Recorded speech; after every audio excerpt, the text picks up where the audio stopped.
तो मैं आज आप लोगों को सब्सिडरी पॉलिटिकल साइंस का बताने वाला हूँ क्वेश्चन। तो जैसा कि ऑनर्स पेपर सबका हो चुका है, तो अब हम लोग सब्सिडरी को ओर चलेंगे।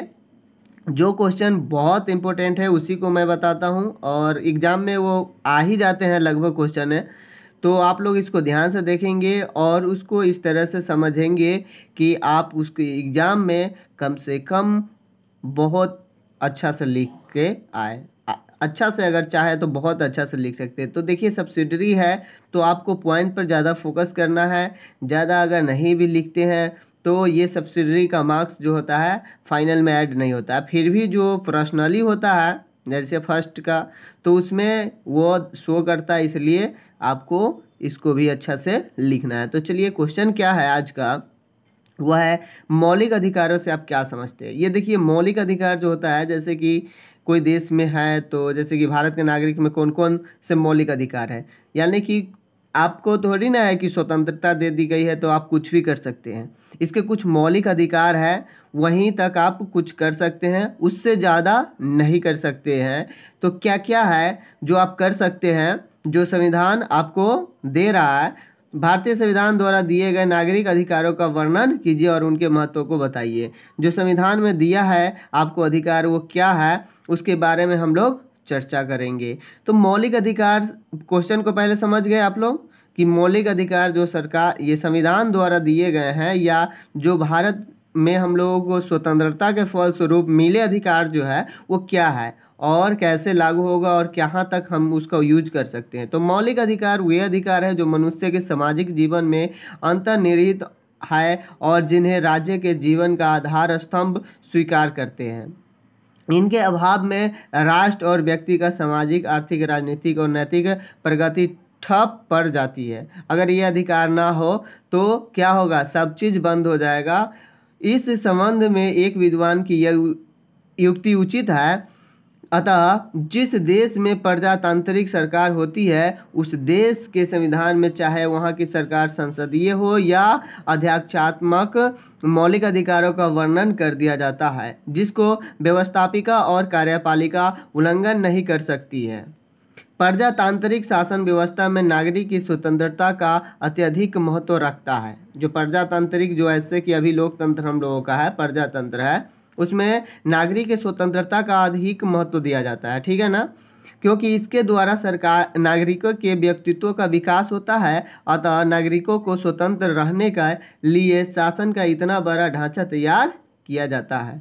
भारत एक प्रजातांत्रिक देश है, इसलिए यहाँ संविधान में मौलिक अधिकार दिए गए हैं जिससे कि व्यक्ति की स्वतंत्रता बनी रहेगी और संविधान उनका संरक्षण करता रहेगा। यह वास्तव में भारतीय संविधान की एक बहुत बड़ी विशेषता है। अतः यहाँ नागरिक के मौलिक अधिकार संविधान द्वारा प्रदत्त है, इसलिए ये राज्य की शक्तियों पर ब्रेक का काम करती है। ये राज्य की तानाशाही को भी रोकती है, लेकिन राज्य इन अधिकारों का सरलतापूर्वक अंत नहीं कर सकता है। साथ ही साथ यहाँ पर पाठकों को यह भी जान लेना चाहिए कि समाज में व्यक्ति को अबाध या असीमित अधिकार प्रदान नहीं किए जाते हैं, क्योंकि इसमें सर्वथा गड़बड़ी फैल जाती है। जो मैं बताया हूँ कि अगर ये मतलब लिमिट में है, इससे ज़्यादा अगर आप यूज करते हैं तो भी ये अधिकार आपको नहीं दिया जाएगा। इसलिए इन अधिकारों पर प्रतिबंध लगाना जरूरी हो जाता है। भारत के नागरिक को संविधान द्वारा निम्नलिखित अधिकार दिए गए हैं, जैसे कि समता का अधिकार। समता यानी कि इक्वलिटी जो होता है उसका अधिकार, यानी कि बराबरी का अधिकार। तो देखिए, बराबरी का अधिकार आपके पास है, फिर भी इसका दोहन होता है। फिर भी ये है कि कुछ हद तक बराबरी का अधिकार दिया जाता है, आप मांग सकते हैं, जैसे कि समता प्रजातंत्र सरकार की जान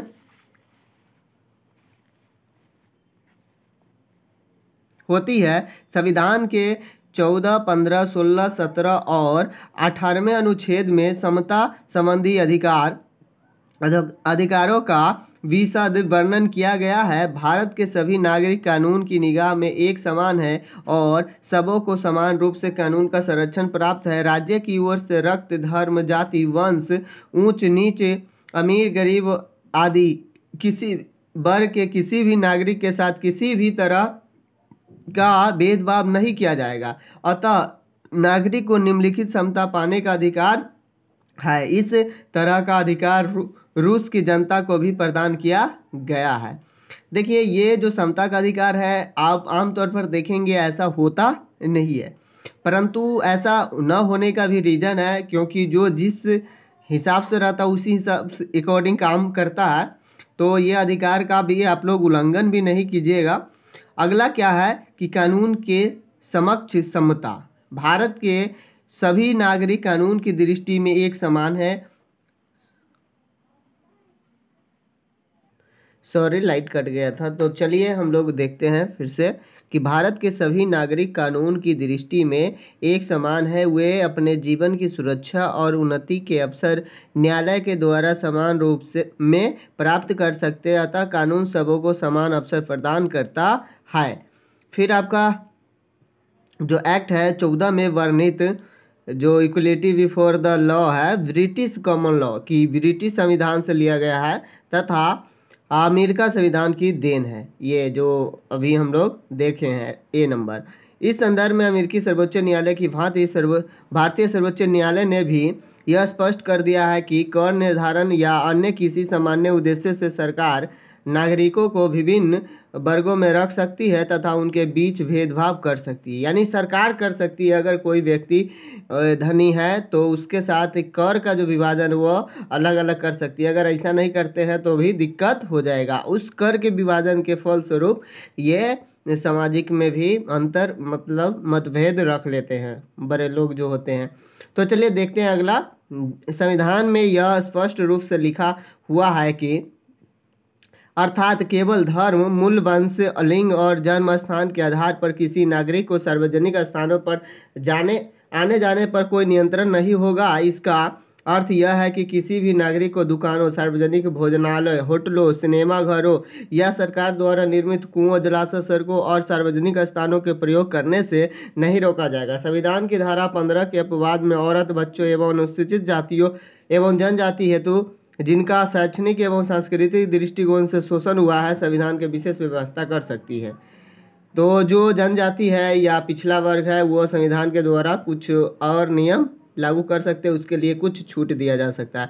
अवसर की समता, यानी कि जो अवसर होती है मतलब अवसर जो जानते हैं ना, उसका क्या होता है समता यानी समान। इसका अर्थ यह है कि केवल मूल, वंश, जाति, वर्ण, लिंग और धर्म इत्यादि के आधार पर राज्य के भीतर किसी भी पेशा, रोजगार, नियुक्ति और पदोन्नति करने में किसी भी नागरिक के साथ किसी भी तरह का भेदभाव नहीं किया जाएगा, चाहे नागरिक स्त्री हो या पुरुष हो।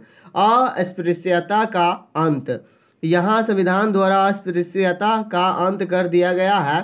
अतः अछूत समझी जाने वाली जातियों को उन्नति के लिए विशेष सुविधा दी गई है। अस्पृश्यता के आचरण करने वाले लोगों को 6 माह की सजा और 1000 रुपया दंड दिया जा सकता है। अस्पृश्यता के अंत से जो लाभ हुआ है उसके संबंध में एक विद्वान की उक्ति है कि 5 करोड़ निवासियों को युग युगांतर से चले आने वाले ग्लानिपूर्ण सामाजिक स्तर से उठाया गया है एवं महात्मा गांधी द्वारा किए गए क्रांतिकारी सामाजिक परिवर्तन पर एक वैधानिक मुहर लगा दी गई है। अगला है उपाधियों का अंत। इसके द्वारा शिक्षा तथा सेना संबंधित उपाधियों के अलावा सभी तरह के उपाधियों का अंत कर दिया गया है। उपयुक्त दोनों तरह की उपाधियों को छोड़कर किसी तरह की विदेशी उपाधि ग्रहण नहीं कर सकते हैं वह व्यक्ति जो भारत सरकार की सेवा में है। केवल राष्ट्रपति की आज्ञा लेकर विदेशी राजाओं की उपाधि प्राप्त कर सकता है। अगला जो पॉइंट है वह है स्वतंत्रता का अधिकार। एक विद्वान का इस अधिकार में हम लोग देखते हैं कि कितने अधिकार हैं। कथन है कि संस्कृत भले स्वतंत्रता ही जीवन है, इसके अभाव में नागरिक के सारे विकास कुंठित हो जाते हैं, उनकी सारी सुविधाएं समाप्त हो जाती है, फलतः वो अपने अधिकारों का उपयोग करने में असमर्थ हो जाते हैं। लेकिन इसका अर्थ यह नहीं कि स्वतंत्रता नियंत्रित न हो, अतः स्वतंत्रता को सीमित होना चाहिए। वर्ग के शब्दों में स्वतंत्रता प्राप्त करने के लिए उसका सीमित होना आवश्यक है, क्योंकि स्वतंत्रता का अर्थ स्वच्छंदता नहीं। संविधान की धारा 19 से लेकर 22 तक में स्वतंत्रता के अधिकार का वर्णन किया गया है। इसमें 19वीं धारा अधिक महत्वपूर्ण है, जिसके अनुसार नागरिक को निम्नलिखित स्वतंत्रता दी गई है: भाषण तथा अभिव्यक्ति की स्वतंत्रता, बिना हथियार के सभा करने की स्वतंत्रता, भारतीय भूभाग में निवास करने की स्वतंत्रता, संपत्ति प्राप्त तथा खर्च करने की स्वतंत्रता, पेशा करने की स्वतंत्रता और बंदीकरण की दशा में संरक्षण की स्वतंत्रता।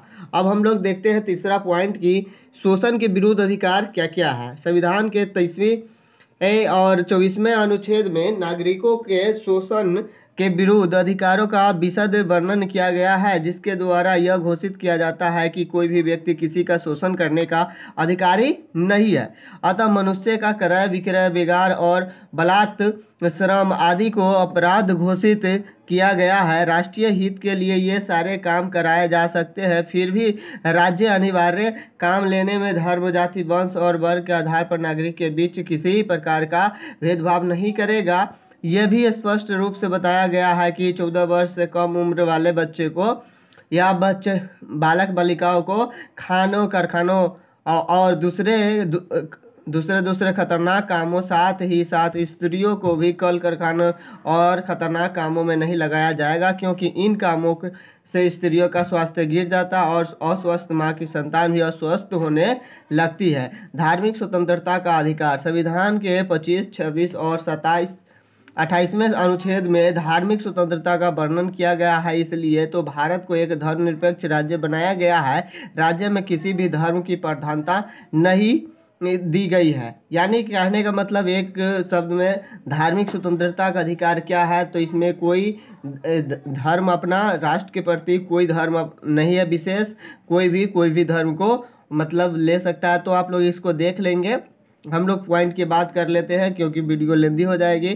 संस्कृति और शिक्षा का अधिकार, यानी कि कोई भी आप संस्कृति, जैसे कि आप कुछ करते हैं ना, कला, यानी कि आपका जो रीति रिवाज है उसमें, और शिक्षा के अधिकार में क्या है, आपको अधिकार है वो कर सकते हैं, आपको इसके लिए नहीं बोला जाएगा। फिर आपका जो नेक्स्ट है वो है संपत्ति का अधिकार। संपत्ति का अधिकार को ऐसे इस में दिया हुआ नहीं है। 25वें संशोधन के अनुसार नागरिक को संपत्ति के अधिकार के सीमित कर दिया गया है। अनुच्छेद इतना में मुआवजा को हटा दिया गया, इसके स्थान पर राशि शब्द को रखा गया है। इसलिए ये संपत्ति का अधिकार है ना, वो इसमें हस्तक्षेप हुआ है, जो कि अधिकार मूलतः नहीं है। सो हम लोग नेक्स्ट देखेंगे संवैधानिक उपचारों का अधिकार।